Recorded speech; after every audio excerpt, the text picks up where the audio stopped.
All right, and we are recording. Welcome, everybody, to the first ever recording podcast of Floofs and Waffles. As you can see, we are both here today, myself, Waffle Plays, and the one and only Floof Snoof, and we're just going to be shooting the shit.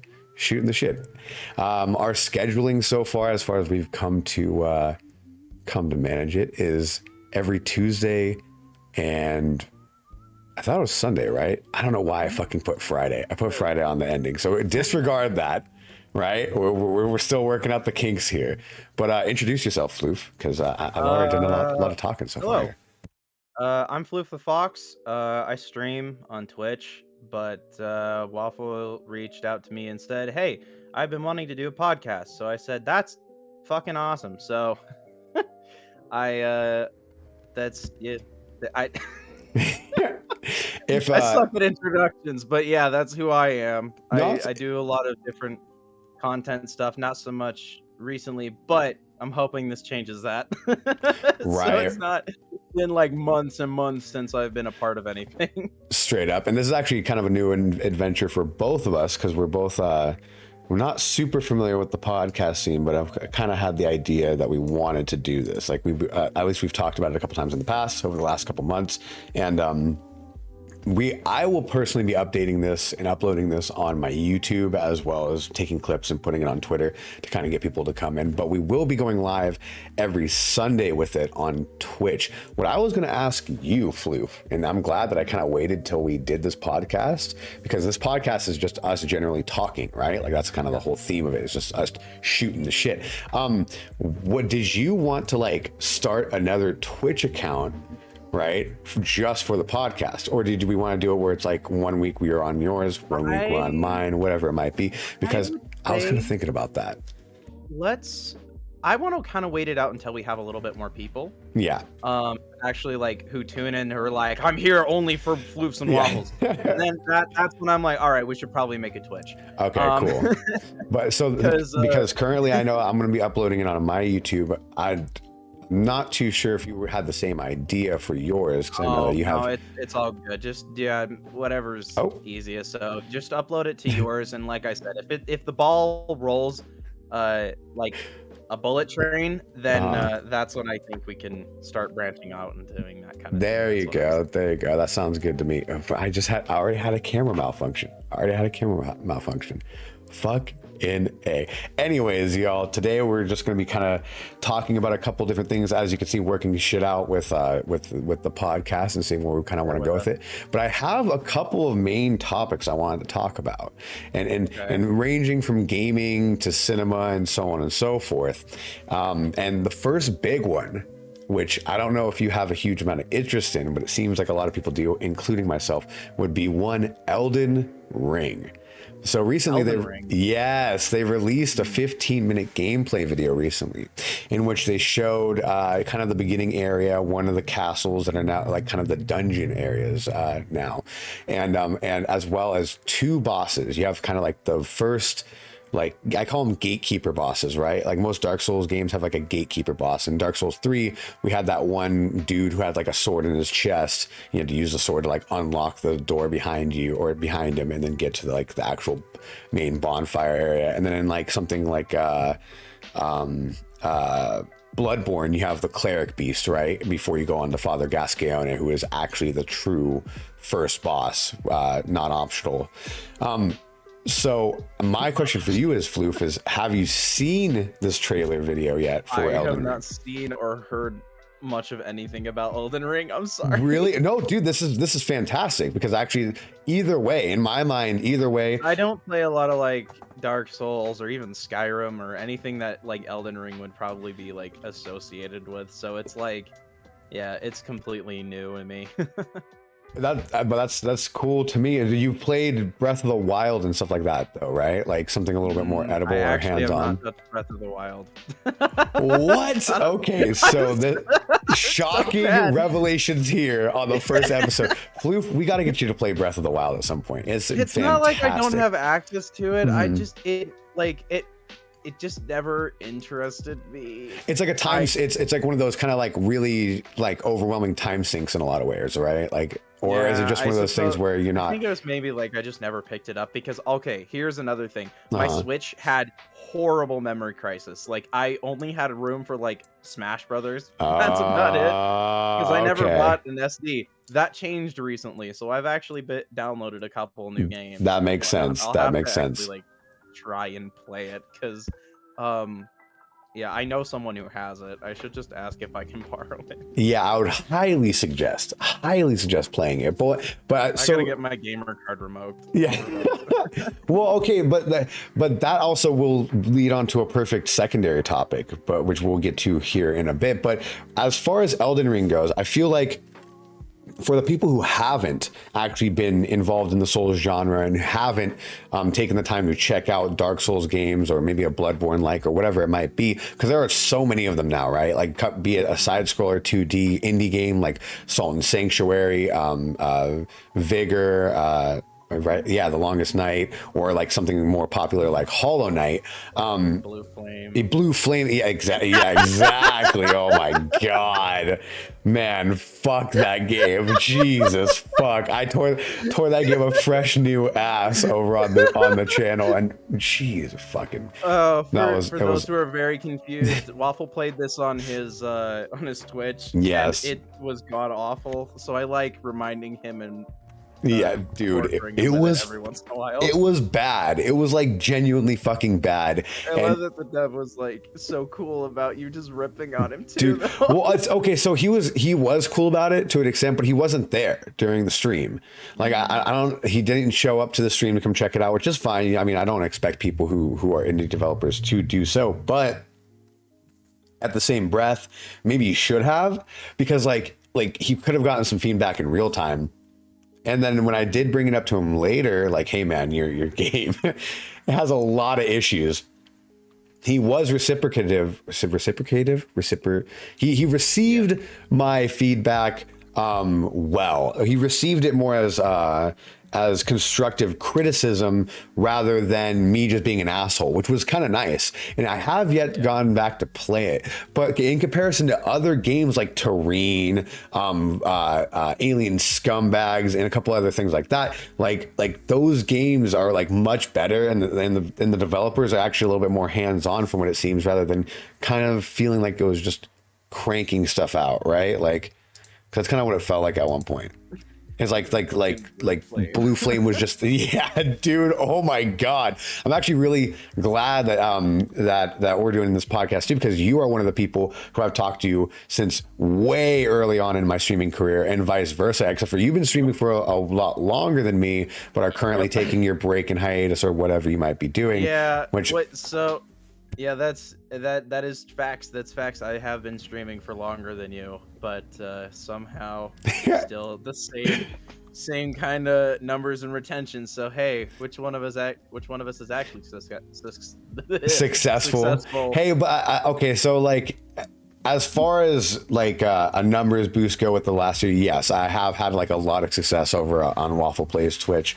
That's oh, dude, I mean, no shade. That's Waffle Plays Twitch on Twitch.tv. No, I'm just playing. But shameless plug. But I know you're not meaning to be disrespectful in any way either, because you also were one of the first people who brought to my eyes kind of like the systematic shadiness that is Twitch in general, right? Like yep. you didn't want to be an affiliate for a very good reason, and then because you weren't affiliated, you got fucked out of the algorithm.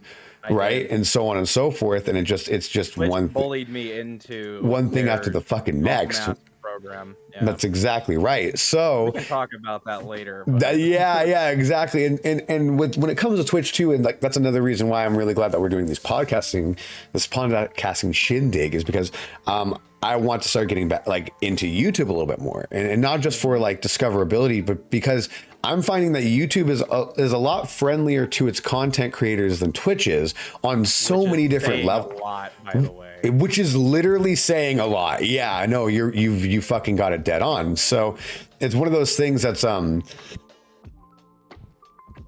only a new adventure, but also something that I feel I genuinely feel that this will bear some fruit in the end, right? Be it from our own entertainment where we could just fucking shoot the shit, have it on recording, be like, guys, go check this out, whatever it might be. Classic like moments that you could clip and just throw everywhere and kind of bring people to your attention that way, or just the fact of having this experience with podcasting, right? Like now so far I've had just over a year of experience with streaming. I think we're going on like a year and a half, almost 2, right? I don't know what keeps going on with. Actually, I think I'm somewhere in the ballpark of 2 years.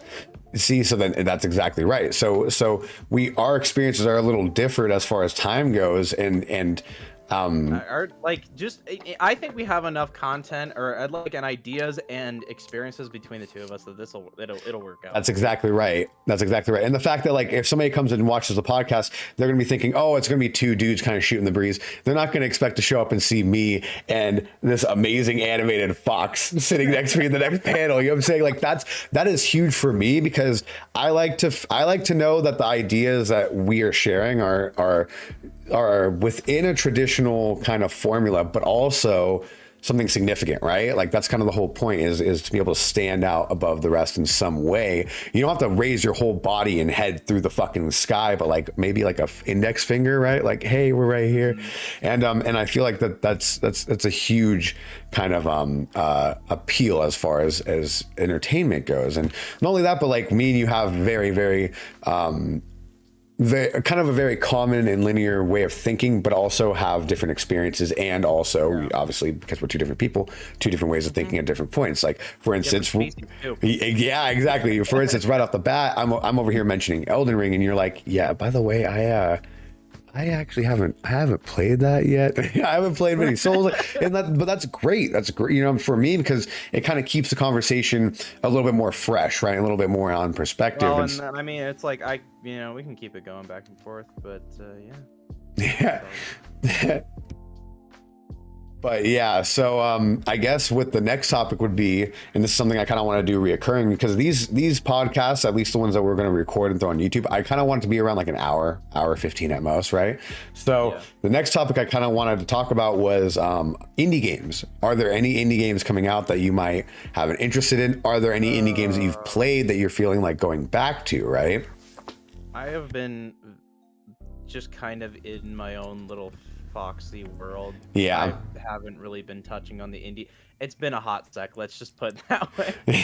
Well then, so and since you have been putting down the games and picking up, boring person on this podcast. No, it's it's all good. It's all good. So I don't find it boring at all. If anything, I find it just another way to interview, right? Because like as you could tell, like with the energy I kind of bring to a situation like this, like I thrive both. I could thrive as a guest speaker, but I also kind of thrive as like the guide the conversation, right? Like move from point A to point B, so on and so forth. And this is nice practice for me, right? And I'm sure this is also nice practice for you as well, because now you're thinking kind of like, oh, okay, well, what am I into right now, and so on and so forth. And actually, which is kind of what I was going to say, is if you're not playing video games as often, which is fine, right? Like we're not just fucking here talking about video games all the time, right? What movies have you seen recently, and or what kind of? I wanted to go see Dune. Oh shit! I've been wanting to go and see Dune. However, so I can, because that looked a lot cooler than the last movie. Because I mean, with the older Dune, the one that was released ages ago, I was watching it and I fucking read the book and I was bored. Dude, no, the older Dune movie is not great. It's especially nowadays, it does not age very well. It completely misses like the visual. Yes. Yeah, like, exactly. It tries to tell all of its story through like head, like sort of like thinking, and you can't really do that with film. I mean, you can do that with a book because it's a book, but like you can't really do that with a visual medium where it's like I would rather see action than just Paul sitting there thinking about shit. That's exactly right. Right. That's exactly right. You want to see it. You want to be in the moment rather than having to see someone else imagine it. Yeah, And Dune's one of those that I kind of wanted to watch on HBO Max. I think it's actually out there. And I've skimmed over it a couple times, being like, should I spend the what? I think it's like almost 3 hours, right? It's a rather long movie if I remember correctly. Yeah. But yeah, I definitely understand not wanting to go out to theaters if that's what you're kind of hinting at, or not having the time. Both are kind of. Well, it's more like, yeah, I haven't had the time. Mm-hmm. So a movie that I watched recently that that I would recommend. Let's see here. yeah, exactly. Madagascar 8, Return to the Gascar. No, no. I don't want to move it. Yeah. It's like if Madagascar meets Wall-E at the end, you know, where they're like barely realizing that they could get out of the chair and try to return back to life. But then I never understood that. It's like when they're, Please, I don't want to move it yeah.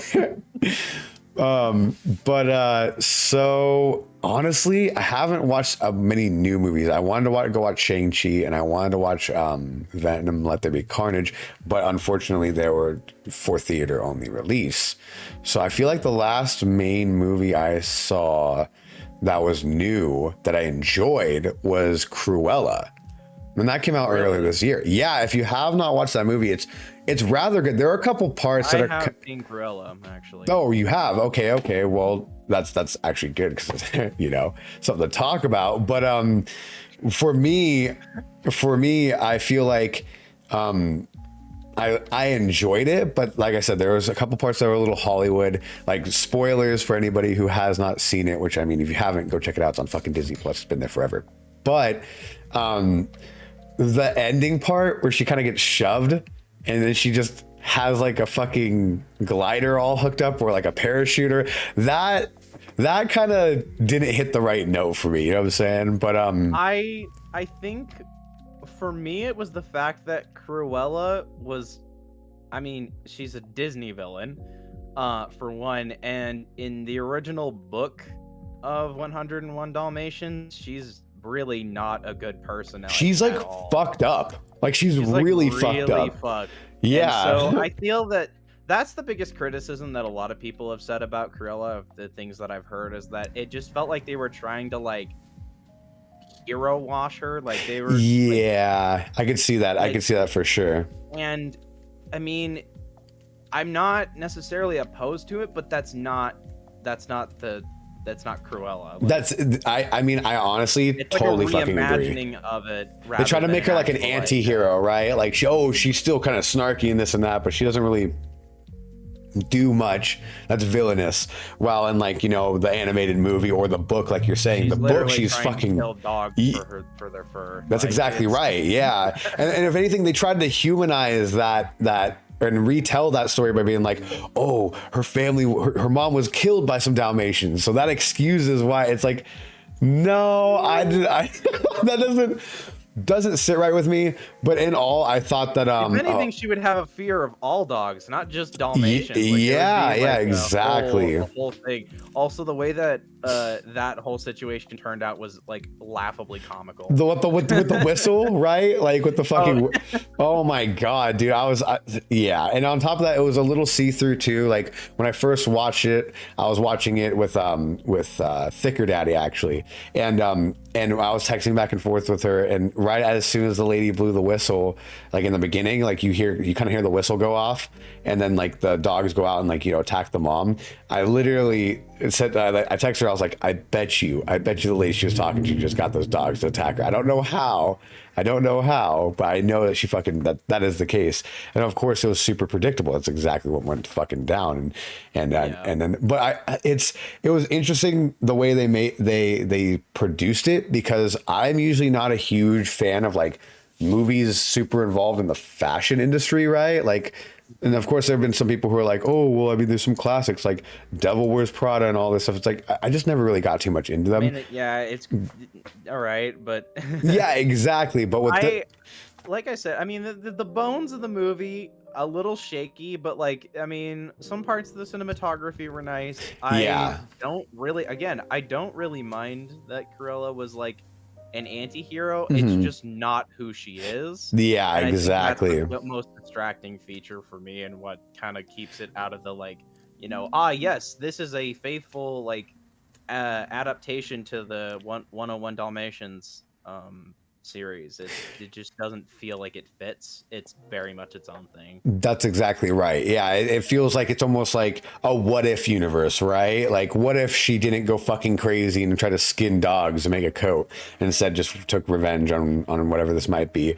But and she's like, I mean, because you watch the original movie, she's fucking nuts, dude. Like, and on top of that, like the first scene that she's introduced, she like walks into the house and she's like all crazy with her fucking cigarette hanging out of her mouth. Like, that's one thing I was gonna say is like you didn't once see her in this movie, and of course, granted, it's a Disney movie, but you'd think they would at least like refer to her with her like cigarette holder or whatever. That was like a huge part of her character, was like she was always fucking smoking a cigarette in that movie, like and it kind of added like that like evil villain flair to it, right? And so I forgot to turn my fucking main TV off of there. I'm glad I'm not live, because it might have been like, oh, your KBS is dropping, which I'm glad I got that fucking fixed. By the way, Floof, I gotta ask you, have you been having internet problems recently? Because if you've noticed, I've been having a fucking nightmare of problems with the internet recently. No. I don't know. I mean, my internet's been fine. I haven't noticed anything crazy. That's good, because Xfinity's been over here raw dogging my ass like crazy. I'm not with Xfinity. Oh, well, that's probably why. Fuck, I've noticed that. I'm on that fiber. Oh, you are so lucky. I've been noticing that some of the other podcasters or YouTubers and stuff that I've been kind of brushing up on to get prepared for something like this. Take it from a fox that's been with Xfinity. Drop fucking Xfinity. Dude, they monopolize my entire area. And then when I talk to the people about like the customer service agents about it, I'm like, yeah, because if it wasn't for you guys monopolizing the area, I would be moving on to another service provider. And this dude I talked to last was actually really nice, and he broke it down for me. He's like, well, check it out, man. It's not the service provider that's monopolizing your area. It's your city council allowing for this shit to go down. So like it's actually at a local government level where they're lining their own pockets with that sweet Xfinity money, you know what I'm saying? To just Xfinity is paying them off, basically. So paying them off thoroughly too, like blatantly. And so then again, I live in like Silicon Valley 2.0. Yeah. Oh, so you're over here in like high metropolitan, kind of like you have, Spectre fiber or whatever it might be, and so on and so forth. I live in a city, yes. Yeah, see, I live near a city, but like 20 minutes away, and kind of like in out in like pastures and shit. But the area I live in is like a town, like we have stores obviously and so on. So it's not just like, oh, the closest town is LA. yeah, the closest town is right past that guy down there whistling in a jug, like it's nothing like that, but it definitely does make it a little more inconvenient for things like internet. And I'm always interested to know if it's just me I'm getting fucked with, or if it's like the area. If it's any consolation, when I was with Xfinity, we had routine internet problems. Like, it would never stay consistent. In fact, it was so bad, I was getting 4 megabits per second in one of the parts of my den, and it was horrendous. What the fuck? Wait, was that upload or download? It was download. Oh my god! Yeah, no. My upload speed was fine. It was like 12 or something, but yeah, my download speed was like 4 megabits per second. See, because currently I get like it would fucking drop to like 1. Oh my god! See, currently I get like over 100 download. I get like 115 download, but it ranges between the ballpark of like 90 to 100. Yeah, but it ranges between 5 and 6 upload, and like that is just enough. Yeah, I could fucking imagine. Honestly, there are some points of time where, like at least recently in this last like 30 days of me having to fucking an hour and a half, 2 hours into a stream. Oh, sorry guys, internet's fucking up or something like that, right? Like I've noticed that everything's been kind of chugging, and it like almost resembles like DSL dial-up. It's so bad. Like I'm almost like trying to like listen around my house for the fucking like modem going off, and there's nothing there. It's just sadness. It's just me crying over there into that pillow right on the couch, you know? But, one thing I was going to, okay, there we go. Damn you, Spotify. Spotify is being just rough. If you're out there, Spotify, let's have a little chat, okay? Come here real quick. I'm not going to zoom in on my face though, because I don't have that set up. Spotify, what the fuck? You know, you and Xfinity over here fucking around with your boy on a daily basis. Instead of doing the zoom, you could just like lean into the camera. Yeah, just lean in super close. Like, hey guys, he's on the fence. But that's, oh my god, that's so awesome. Yours actually leads into, it's so good, so good. But see, that's what kind of also something I really like about this format that we're doing here is like, we need to have a little chat. it's like two people kicking it, having a conversation rather than me like one-handedly trying to like flash around with sound and shit sometimes, because sometimes it is just nice, you know. Kind of move my head a little bit with this thing, and then the glasses jiggle too. Oh my god, dude, VTubing has come such a far way, which is actually something I kind of wanted to talk about with you as well, as especially as like a first podcast kind of topic, is VTubing. As you of all people know, because you kind of keep your I wouldn't say whole hand on the pulse, but at least a finger on the pulse when it comes to social media information and kind of like the way that VTubers are blowing up. But VTubers are fucking blowing up. There are a lot of VTubers kind of hitting the probably the scene. Only VTuber that doesn't interact with other VTubers or the VTubing world. Which is honestly, in my opinion, it's one of the most admirable but also questionable things when I think of you and VTubing, because I'm like, me obviously right off the bat I'm like, why does he interact? But then the other half of me is like, I mean, I see some of these other VTubers and obviously, you know, it's just people behind a VTube. But like here's the thing, right, is that this, I mean, it's a little it's cartoonish and whatnot. I mean, obviously this isn't my face, but yeah. Or is it? Blah, blah, blah. Well, I mean, it's not super far off, but it's not wildly off, but like it's it's definitely like more cartoonish. But what I've noticed with like VTubing is that it's not like, this is me. Like I am straight up just talking to you. Mm-hmm. And like with other VTubers and whatnot, it's very much a persona. It's very much that's exactly right, and they get swept away in the community of the persona, right? Like they feel like so much of like, that's why I can't watch like any kind of VTubers without like rolling my eyes and being like, this is dumb. To be honest, the three VTubers that I keep, I won't name names, but yeah, well, I mean, I watch a couple different VTubers. I'm not gonna lie, like obviously a good friend of mine, Fun Size Munchkin. If you haven't checked her out, go check her out, people. Okay. She's a great personality, great VTuber. I really enjoy. That's exactly right. I mean, she kind of has a little bit more of a mainstream. I wouldn't even say mainstream, more of a. Yeah, I guess it would be kind of mainstream in design, right? Like the 3D kind of waifu model, right? That's kind of like the thing that's in. Yeah, that's her thing.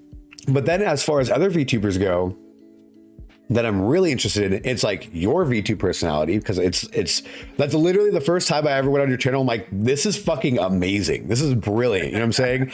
And then NPH Junior, which again, if you have not followed NPH Junior on Twitch, go check the motherfucker out. But NPH's style when it comes to his VTuber model is minimalistic, but he makes it work so well with his personality, right? Like, because like you said before, when you're in this kind of, when you have your VTube up and you know that it's kind of a one-way mirror, right? You kind of let your personality shine more, right? Which is kind of the biggest plus, in my opinion, when it comes to VTubing, is being able to really let your personality shine, which is why I'm kind of glad that Purr is also going to go down that road as well, because I know that in the past she's kind of had, like, there'll be points in time when me and her are texting before she streams and she's like, oh, like, it's taking me forever to get this done or that done, or I'm having to set up the chroma key and all this fucking, I'm having to get an Inspector Gadget over here to fucking dial it in, you know what I'm saying? Like, just all this shit going into the process that she puts into her stream, which it's a very high quality stream, don't get me wrong, but like, damn, you know what I'm saying? For me, I'm like, I scratch my ass a couple times, sit down on the chair, click a couple buttons. I'm like, I got 10 minutes of rolling some music before I get on the camera, you know? Like, it's just almost like you kind of like force your own broadcast studio. Yeah, pretty much, you know? You're on in 10 minutes. Yeah, exactly. And that's usually what I do with my music key up is like, all right, well, I got 10 minutes to like grab water, go to the bathroom, you know, all that shit. And it just works. It just fucking works. But at the same time too, it's like I get it. I get where VTubers are coming from in a lot of ways, because, you know, I didn't stream with a camera for a long time. For months when I first started streaming, I was so fucking nervous to have my camera on that it actually made me like physically sick at some points. I had this camera, this very same one I'm using right now, the whole entire time. But I was like, I'm not turning this on until X, Y, and Z. And the big one was I didn't really have like the equipment side down, so like everything was really choppy and fucked up when it came to the game. Yeah. So I always kind of thought like, if I don't have that together, how am I going to have the camera on top of that, right? And so on and so forth. But obviously you remember back fucking 8 months ago. Yes. Yeah. Yes, I do. It's like dark as fuck in here. I'm like, it's dark as fuck. Baby's asleep in the other room. I'm like, all right, everybody, hey, how's it going? And I have my old mic, so it's like, it's almost like resting up against my lips. I legitimately did an edit of a clip from way back in the day.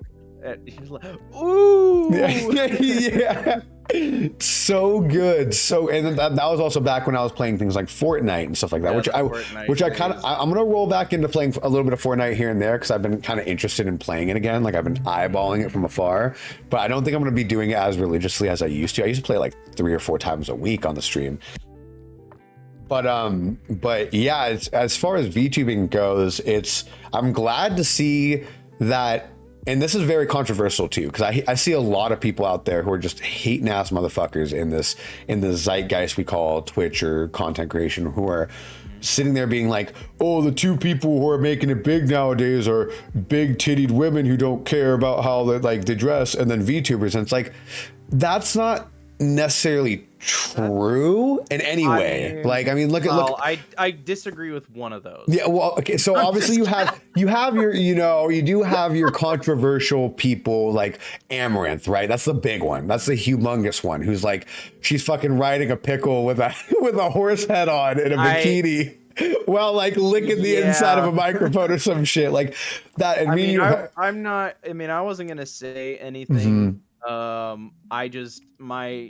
My whole opinion on that is I don't understand it. Yeah, it's specifically how there's this and the best part is that small channels like us will get fucking rocked for no reason, and then Amaranth can get banned like 30 times and still come back. Yeah, so I tend to agree with that, where it's like she could get banned and unbanned like fucking someone passes. But that's not all top women streamers. No. Really, yeah, isn't. That's exactly right. And that's kind of why I try to reiterate some of these people. Like, I'll see them randomly in the ether of like Twitter, or like I'll stumble upon somebody's Twitch stream and they're talking about this shit, and I'm like, well, I mean, that's not right. Like, the top 10 streamers currently are all men, right? Not even Pokimane, who's like the top, at least one of the top, I would say like 3 or 4 female streamers, along with like Valkyrie and whatever. You know, I don't really keep up with mainstream streamers too much, other than like the couple people that I'm really into, and they're really not even super mainstream, right? Like, I'm talking like people like your Spawn Waves, or your RGT 85s, and so on and so forth, right? I watch Mark Skeletor Joel, which he's a very popular streamer, but I fucking love that man. See, and there you go. I feel like everybody who's in content creation or interested in them has like those couple of people, right? Even like, and if you haven't seen Varg Skeletor Joel, or like at all, you're missing out. He's check him out. Hilarious. Like, he is probably the funniest person I've ever seen, because he can just whip a joke out of nothing. Literally could be playing something as boring as fucking Bus Simulator and make it entertaining for hours. See that, and that's honestly something that I take a lot of inspiration of. I know like there's this one streamer that I personally, well, there's a couple streamers and content creators who I try to base how I present myself on Twitch or on whatever it might be. But obviously, you know, I do let my personality reign true through it. Like, I know a lot of people out there wouldn't really be down to talk about a lot of negative stuff on their streams or whatever. And if I'm having a bad day, I'll fucking say it. But for the most part, I try to keep a similar energy to one gentleman that I really enjoy and who I was ecstatic when I found out they followed me on Twitter. And that's Snowbike Mike. And if you haven't checked out Snowbike Mike, this guy is fantastic. He's a local Tahoean, as I call him. He lives up in Tahoe. He I think his job is operating like ski lifts and shit. That's where he got the whole Snowbike Mike fucking name from, I'm pretty sure. But he's mainly like kind of a Call of Duty streamer, which, as you know, Floof, I am not into watching Call of Duty streams really much at all. You know, like it kind of bores the fuck out of me for the most part, which, no offense to people who play Call of Duty on stream, that's not it. It's just like a lot of the majority of the people who do stream it, they don't interact with their chat. They're always like super angry. They'll lean super close to the camera like this. And I call them forehead streamers because they're like, it's all forehead. You know what I'm saying? Like, you got all forehead front and center. And Snowback Mike is one of those kinds of guys who will, like, he'll be talking to the chat. Like, he'll be fucking interacting here and there. He's over there fucking screaming, whoa, having a good time. And on top of that, he has these two adorable little pugs, right? Who he flips over to. And it's just, I love that kind of personality where it's like, you're there, you're playing a game that might be annoying, but in the end, you're making fun with it, or not even annoying, might be kind of annoying or minimalistic, right? With what, like the game you had mentioned earlier. Mm-hmm. But because of their personality, it reigns true, right? It brings out the flavor in it. Like I said, and it just, for those that don't know, Desert Bus Simulator was a game designed to be boring. It was legitimately designed to make you go insane. It was made by Penn and Teller, by the way. It was a joke. It was a joke game. They kind of saying that if every game was realistic, this how would that play out? So they made this game about it is real, like a real life trip of about, I think, 8 hours from like one side of the US to the other, and it is super fucking boring.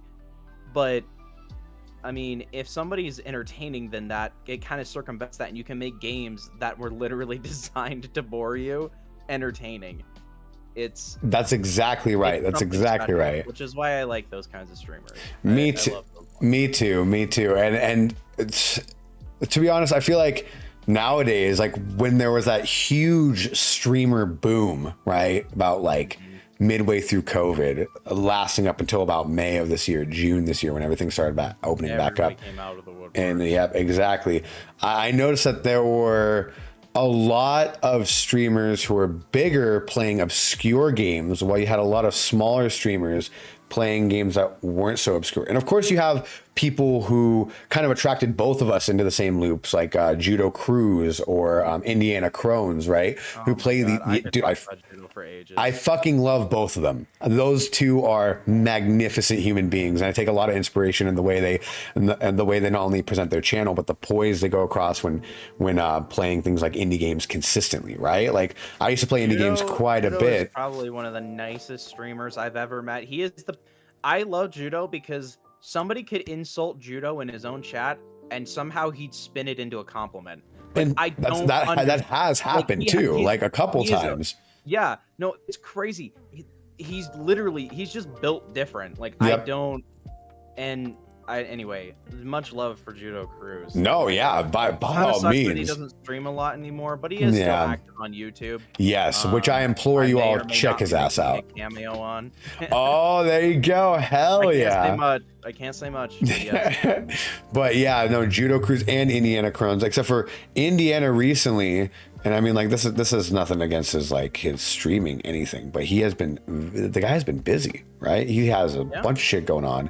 And I've noticed that him, along with like myself and a couple other people who were streaming very consistently 3 months ago, right, have had like these huge breaks in our streams, or trying to figure our schedules back out, because obviously the world's opening back up, right? And thus you have, more responsibility here and there. Like with me, I have my daughter's getting older and older, and with her getting older and older, comes, you know, having to try to figure out, okay, well, where can I compartmentalize this time between dealing with a fucking kid who's rampaging through the house, right, trying to tear up fucking everything, and then trying to, you know, prep for this and that.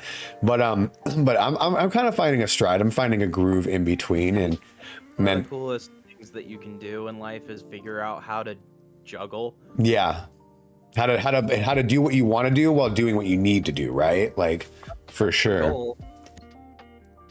For fucking sure. But I think, I mean, from what I've seen, the answer that I've come up with as to why a lot of people have dropped off is, like you said, the world is opening up, and when everybody was stuck in quarantine, it was kind of like the idea of streaming. Because here's the thing, I've been on Twitch for a while. Yes. But the channel that I was streaming on wasn't the same. Right. You told me about this in the past. So Floof in it, like this Floofs in it specifically, I have been streaming on this one for, like I said, around maybe a year or 2 years. But I've been on Twitch before. And it is very, very, so I think it didn't surprise me when everything dropped, or like when everyone was like, where the fuck did all my numbers go and all this other stuff, because it's like I knew what Twitch was like before. Yeah, and you're like welcome to Twitch, guys. Like this is like, how it was before. I'm like, welcome to being an actual small streamer. Yep. This is what you're in right now is a fantasy. You have rose tinted glasses being put over you, because this is not how it usually is. That's exactly, and that's kind of what I experienced. As you saw, it's like there was a point in time. I tried to console you on that. I'm like, hey, trust me, it's nothing against you or anything like that. Like, it really is just, it's just how it fucking is. And like, I've come to like not just learn that and hear it, right? Like, I feel like it's one thing to really hear someone give you that advice, and then you be like, oh, I understand, and then actually understanding it, right? And like, I've definitely recently been kind of on that point where I'm like, okay, I finally understand what like you and NPH and a couple other people have been telling me for like a couple months, where it's like, yeah, dude, everybody across the board, even like huge groups who used to get like fucking 3,000 people in their chat or whatever, are now, you know, a third of that, a fifth of that, because you're right, not everyone's on the fucking on Twitch anymore, and when they are, they're usually there for the people who they want to see. So if they're there in your chat, be thankful. And that's kind of what I've been at recently, as well as not only trying to figure out, okay, what was working during the pandemic, but what do I want to do on my channel, right? Do I want to play an indie game this week? Actually, I don't have any indie games in mind that I want to play, except for this next week. I am playing West of Dead and a couple other games, but bad example. But you know what I'm saying? Like, last couple weeks, disregard that. Last couple months, I've been playing a little bit more AAA third party stuff, you know, like Bloodborne or Okami, you know, or starting up Darksiders, whatever it might be. Pokemon Unite, which has frustrated me to no fucking end, and they put a final stake in their coffin recently when they decided to end their season early for the last season that they had open for the battle pass, and I got fucked out of my Gengar skin 2 levels away from getting it. 2 levels away. I got fucking fucked out of my Gengar. Anyways, I digress. Of me and my love-hate relationship for Pokemon Unite. But so it's kind of nice to get back in this groove where I'm like, not only feeling like I know what I want to play, but also I kind of know who's going to be there, right? And so whenever somebody who I haven't seen in a while pops back up, it genuinely is like, oh, it's good to see you, rather than kind of being in that cycle of like you say, yeah, it's good to see you, it's been a while, but in the back of your head, you're like, where the fuck have you been? You know what I'm saying? Like, and I feel like every single streamer, every single content creator, whoever it might be, has had that moment. And I know that I'm definitely part of that list. Like, I dropped off of everybody's streams. I don't really go on Twitch much anymore to view streams, and which is also another one of those things that I've been having to tell myself. I ended up like unfollowing people that I didn't watch. Like, yeah, and it's nothing against those people, and some of them I've talked to, some of them know me, and the unfortunate thing that I found, and I'm not gonna name names because obviously I don't want to point fingers. Yeah. Pointed back at me, right? But like, it ended up feeling like once that whole hype area was over. I do have one other point in this to say afterwards, but like, Yeah, by all means. they after that hype was over, I really lost interest. There wasn't much overlap that was happening. A lot of people kind of just split off and did their own thing, and um, I not to mention there were certain underlying things that happened between said streamers and another very Oof. popular, very wonderful streamer I know that I talk to on a daily basis. Right. Anyway, but that happened. That kind of made me lose faith in said people. Yeah. So I kind of dropped off the map on that. And Yeah. so, I mean, kind of the same. I only really watch who I want to watch when I want to watch them now, instead of just like feeling obligated and like being like, oh, I'm bored. I go in there and I strike up a conversation and feel like I have to carry it. I just don't care anymore. I don't have enough time. I mean, that's exactly right. And like, and when I do have the time, it's like I'll pop in and I'll find myself popping in, saying what's up, you know, hanging out, and then going into lurk because I like, well, I mean, you're playing your own game and it makes me kind of want to play my own game, right? Like, so it's one of those things that like now more than ever, us as content creators really got to appreciate the lurkers, like really appreciate the lurkers, because like, for, you know, not only appreciate the lurkers, but appreciate who's ever there. If they're talking to you the whole fucking stream, dude, that's huge, right? Like, that's fucking huge. Someone's sitting there the whole stream chatting you up. Like, for instance, last stream I was in playing Dark Souls 3, actually yesterday, I had a Galactic Beluga official come through, and that's another dude that I've known for a while. Him and like Green City Cypher roll and a lot of the same groups. And he was sitting there chatting me up for fucking most of the stream, and it just totally blew me away, right? Like, I was like, holy shit, here's this dude I haven't talked to in straight months, and he's just sitting here chatting it up the whole time, shooting the shit. And that's kind of what it's about, right? Like, and so I feel like that I'm glad. Part of me is like, it's bittersweet, right? Part of me is like, fuck, dude, I miss having like a shit ton of people come through, it being like this overwhelming hype phase, whatever. But then the other part of me is like, I'm kind of glad the bubble popped when it did, right?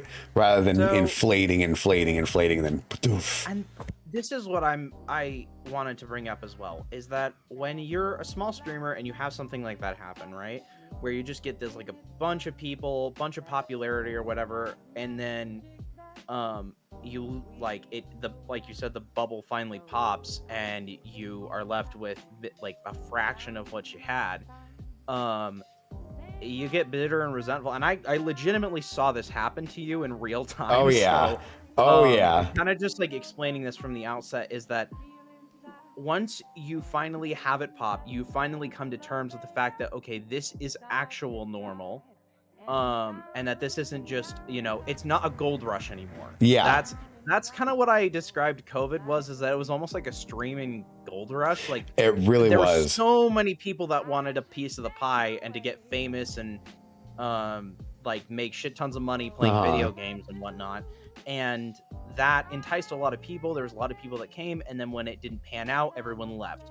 And for you, who was getting kind of, I mean, because I consider you like more popular than most of the other people I watch, to be honest. Appreciate it. And for me, it's like, it's just a side note on that. I never really want to be popular, but I get where you're saying. You know what I'm saying? Like, I do know a lot of people within this group now. But go ahead. Sorry, continue your thoughts. All right. But like, once you come out of that like resentment phase and that like, I don't understand, I was doing so well, and then you get like the what did I do, right? What happened?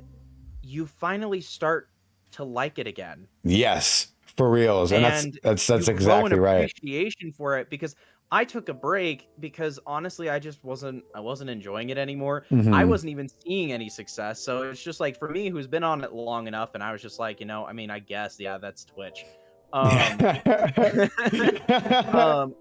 finally like, I taken a break, and every time I take a long extended time away from it, I miss it. I miss it day by day. For real. I miss doing it. I miss the community. I miss all of it. And it's kind of a thing that I have grown an appreciation for, is like the people that do come back, the people that do show up, because that is not a common thing. And even during the pandemic, it is so funny. I have rocked up to people's chats and they're like, "Holy shit, you're still here?" Yeah, that's exactly right. That's exactly right. Or People like, have done it to me. mhm. I was streaming and then like somebody from fucking ages ago popped in and I was like, "Oh, It no like way, throws you you're back still here?" completely. Yeah, it totally throws you back completely. No, and that's also something that happens to me a lot. I'll hop into people's channels and they'll be like, "Holy shit, Waffle, I haven't talked to you in forever." And I'm like, I'm always very apologetic. Like, yeah, I know. And of course, like 9 out of 10 times people are understanding. And then the 10th time, it's like they're not obviously going to say it, but you can tell. Like they're like, well, I'm glad you're doing good. And you're like, all right, well, take it as you must. Take it as you must. But yeah, I definitely agree. Where you kind it's almost like going through the steps of grieving, right? Like when like losing like a family member or someone or something or someone significant in your life. You go through these phases and then you eventually come to acceptance and just move the fuck on with it. And then afterwards, you're right. Like when I took that month off, right? It's like I was still near the end of the month. I was still kind of like on the fence of like, do I even want to get back? Do I even want to do this or that? Yeah, And then, I know you were telling me. You're like, I'm like debating on all this. yep. And like, it was, and straight up. But nowadays, like especially after this last week of being with my daughter and having her run around and not being able to really do much of what I really wanted to do, it gives you a lot of time to like reflect and be like, okay, well, these are the kinds of things I miss having a consistent day to day, right? And one of the big things that I always came back to was making content. And be it like doing something like we're doing right now, right? Where we're doing a podcast, or like later tonight when I'm going to be streaming, whatever it might be. It's something. You're creating something, you're doing something, and you're feeling good about it because you made it, right? Like it's not just something that you're kind of a part of or just a part of. It's something that you've built from the ground up, and the same thing, I'm sure that's exactly how you've felt with about a couple things in a couple different endeavors of your life. But you have no idea. You know what I'm saying? So it's one of those things that's like that nowadays, like I'll still have some people hit me up randomly on Twitter in my DMs being like, hey, I see you have a lot of followers. Like how did you get there? How did you get to this point? And like, usually I strafe away from giving too much advice because I don't want, and I'll tell them straight up, I'm like, look, I haven't been doing this a whole, like for a huge amount of time, but like, I'll tell you that when I first started doing this at this point in time, or, I didn't have a whole lot of people around. I didn't like have a whole lot of followers. I didn't have people coming through, even 1 or 2 people coming through my stream. And that's another thing I have to tell myself constantly too, is like, dude, November last year, I had November, you know what I'm saying? Like November last year was like, dude, the stream looked completely different for starters. And there was like, I had like maybe 300 followers on Twitter, you know what I'm saying? Like, what's like this? 200 followers on Twitch, like at most. A lot of them were just graphic designers and shit like that. And all the fucking bots on Twitter. Yeah. And so when I was actually streaming, like I would have like maybe 1 or 2 people on there and I would be ecstatic. So I'm like, oh my God, there's somebody watching me. And then nowadays when I get back on, like yesterday, I went to go live and I was like, man, like if a year ago me were to look at where I'm at now, he would be like, holy shit, I'm going to keep going. Right. Cause like I actually have now some kind of footing in this. There's a presence. Yeah, exactly. And something to build off of. And so like, that's like, yesterday before the fucking stream collapsed down, we had 13 people in the chat, dude. 13 people compared to 2 people in a 1 year is massive. That is humongous. And maybe it's not 45, 59 people, which were like kind of the peak days in the past, but like who knows? From more experienced streamers and people that do have a lot of people that come through, they said that the first 15 people that you can lock down in your chat is the most important, because those are the people that will routinely come back, and getting that first like that's kind of your first milestone. Like everybody thinks it's getting Twitch affiliate, and it's really not. No, like, Twitch affiliate. It Oh is my such god, a fucking joke. Me and you have had so many good conversations about Twitch affiliate, where it's like, I remember when I was scaling trying to get it, and you're sitting there like, yeah, like go get it, bud. And then I finally announced it, and you're like, congratulations, but like you'll see. And I was like, oh, okay, you know, like we'll see, like not really understanding at the time, you know. Like, I'm fairly certain you didn't believe a single thing I was telling you. Well, no, it was more of like, for me, in my experience, getting to Twitch affiliate was like a huge landmark, right? Mm-hmm. But nowadays it feels like Twitch affiliate's handed out like a fucking candy bar. It's like there's not really much meaning to it. Yeah, you could literally buy it. Like if you sign up with Monster Cat, you can just have it. So it's one of those things. It's like it's kind of lost its flavor, right? For sure. Mm-hmm. Well, now, it was like I even was on the hype train for like a hot second, then I started doing more research into it, and I found out just how like it's just a joke. The whole system is a joke. It's a lot of it is. It's like until you get up to partner, you're kind of in the Wild West, right? And then even when you get to partner, like the people that make boga bucks off of Twitch are the ones that negotiate their own contracts. So partners still get fucked in the ass. And not only that, but the people who make a shit ton off of Twitch actually don't really make a lot of their money on Twitch. They do kind of what you were doing, where you were like, hey, instead of subscribing like through Twitch, you could like hit my Patreon up, right? Like Patreon is like a huge, at least I think that you might have been doing that at one point, right? Like patreon.com/floofs. Yeah, exactly. Yeah. But you know what I'm saying? So it's one of those things that like you're right. Like a lot of people who do make this into their career, they actually don't make their money through Twitch. They make their funds and whatever through whatnot. Exactly. And the sooner you can figure out how to do that, the actual more income you're going to get, because it's not just like merchandising and passive income is actually how you make a living off of doing this. That's exactly right. And in the end too, what I try to always advise people who are like, oh, how do I make this into a living? Like I've been asked for a couple people about that. I'm like, well, for starters, don't try to aim to make this into a living, right? Have like fucking fun with it first. Yeah, like for me, when I got my equipment, I aimed for like some of the cheaper stuff. I mean, my fucking computer's called the Cuck Mantis for Christ's sake. You know what I'm saying? Like I aim for like a lot of cheaper shit and not like the crazy setups, because I know that I would rather, if I could create a good quality, a decent quality, or even a high quality off of what I have now, God, I could do so much more when I have the better shit down the line. And for not like, I guess to quote, it's not the tools, it's the craftsman, the artist. It's what the artist decides to do with it. And like, for instance, probably butchering that quote, but you get what I mean. No. Yeah, it's you're right, but you're right. It's not the tools, it's the person using them, right? That's the big one. And it's just, I have a good example of this. So, ever heard of a person by the name Moist Critical?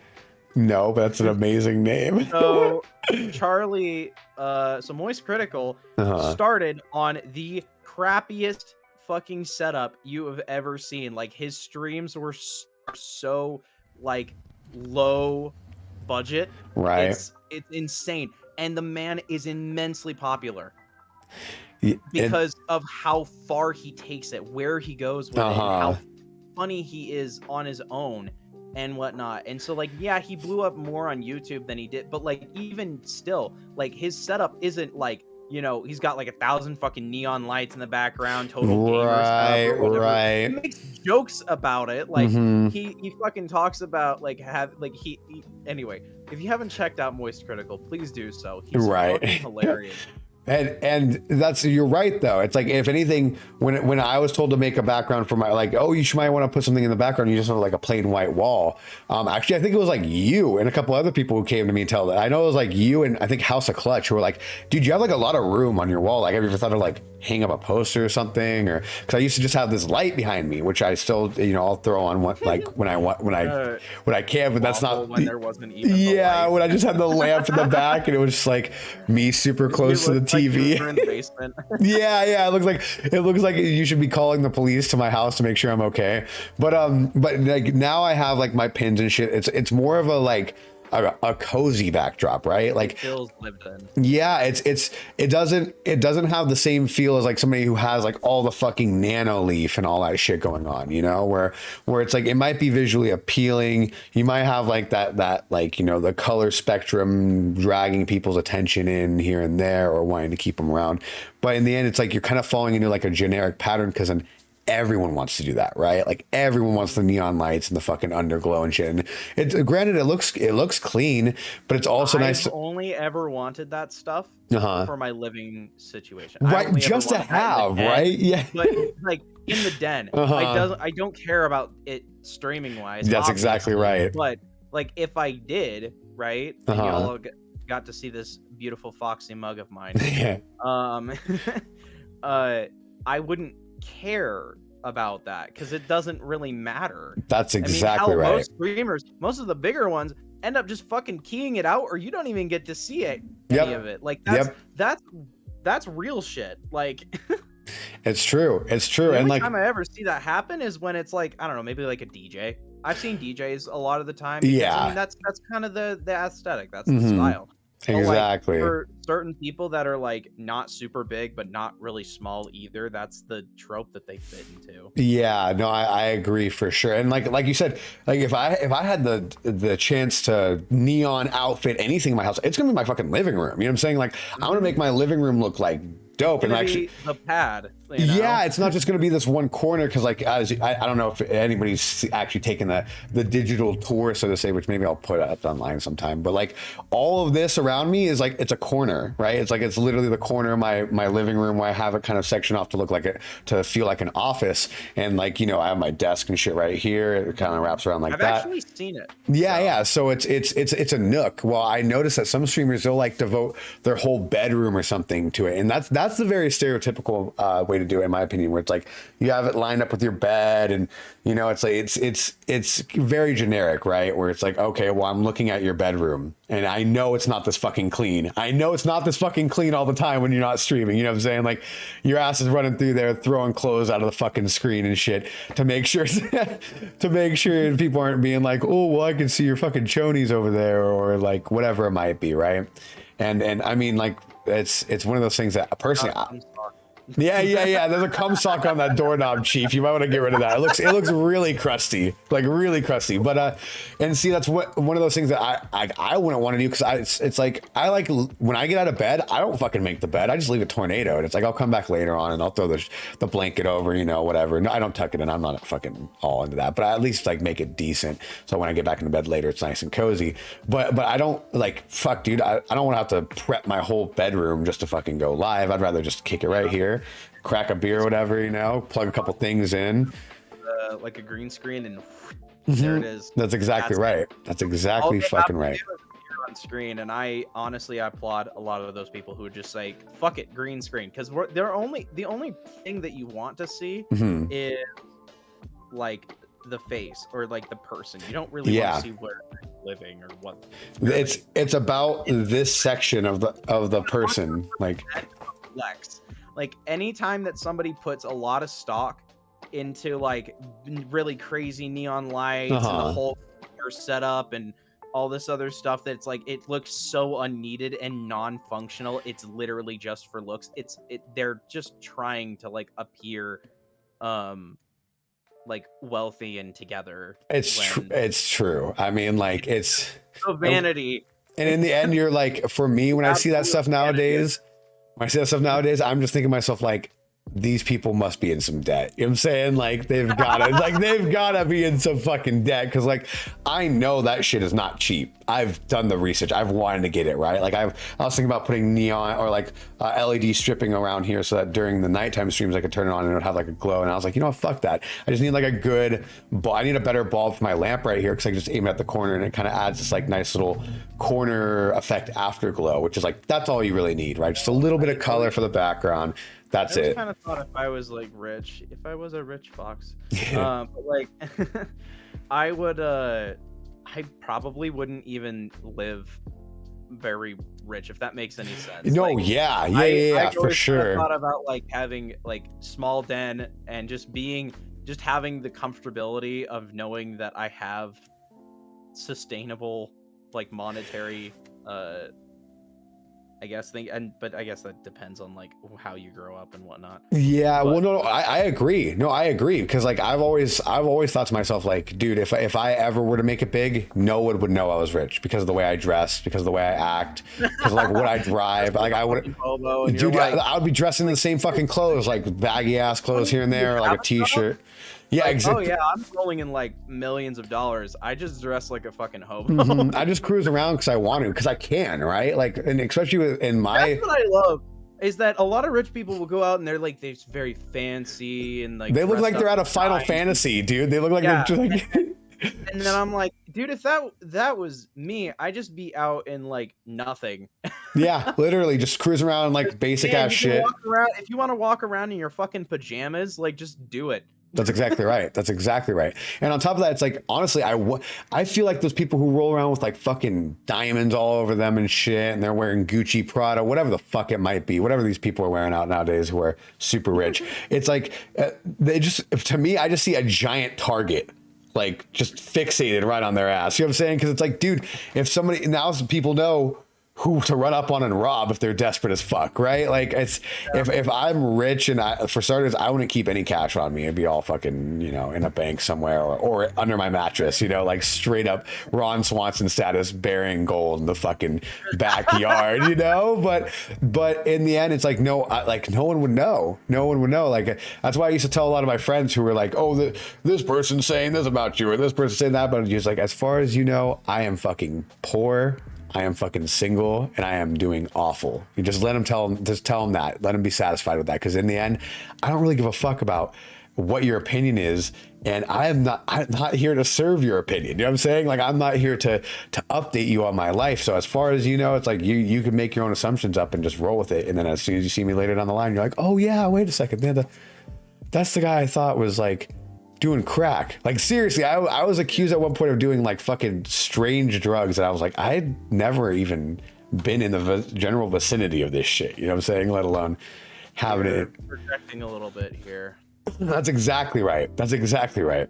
But well, we are rounding up about an hour here, and honestly, I feel like this has been a very fun conversation that we've been having, and I feel like honestly just very comfortable with this kind of format, so I'm very ready to hit it up tomorrow as well. If any of you all are watching on YouTube, remember to like, subscribe, all that good stuff. But check us out live on twitch.tv/waffleplays Twitch. Tomorrow we will be going live around what you were saying, like 5 p.m. MST, 4 p.m. PST-ish, around there. I'll be dropping a link down on my Twitter, which is at Waffles Twitch, all that good stuff. I'll leave it in the description of my YouTube channel or video as well. But yeah, y'all, this has been a fantastic conversation, and I'm very thrilled to do this tomorrow. I'm going to take a quick chance to plug myself here. No, dude, by all means, please. Yeah, that's what the ending of this should be. If you want to support me, I have a Patreon. I'm at Floofs Snoof, like Twitch. That's the same thing. I'm pretty much Floofs Snoof everywhere. If you find it, just type it in. You'll find me. This is true. This is true. So like, I have, like on my Twitter, my Twitch, my have an Instagram, like the whole nine. So yes, exactly. And like I've said before, if you want to catch me at Waffles Twitch on Twitter, twitch.tv/waffleplays Twitch on Twitch, all that good stuff. YouTube, it's youtube.com/n34 fucking XYZ. You know what I'm saying? Like I don't have a link yet. So just look up Waffle Plays and look for the fucking little icon that you guys all know and love. But y'all, until next time, y'all have a fantastic evening, and it has been a pleasure to talk to y'all. All right, catch you later.